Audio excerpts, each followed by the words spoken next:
القبض على رمضان صبحي لاعب بيراميدز والنادي الأهلي السابق. الخبر بيقول إنه تم القبض على صبحي فجر يوم الثلاث في مطار القاهرة وهو راجع من تركيا، وتم ترحيله من اسم أبو النمرس بالجيزة على النيابة والتحقيق معاه في قضية غش وتزوير في امتحانات.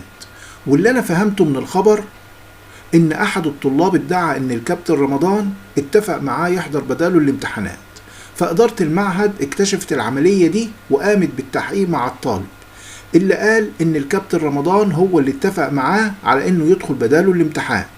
وفي النيابة وبعد ساعات من التحقيق النيابة قررت إخلاء سبيل صبحي بكفالة 100,000 جنيه. وهنا سؤال مهم، ليه النيابة غرمت الكابتن رمضان بهذا المبلغ الكبير إلا إذا كانت النيابة شايفة إن الموضوع لسه منتهاش؟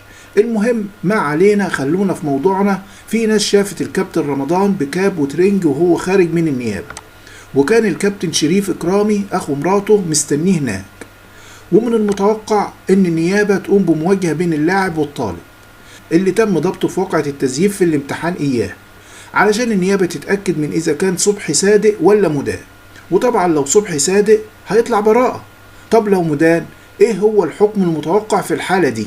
يا ريت الناس اللي بتفهم في القانون يجاوبونا على السؤال ده.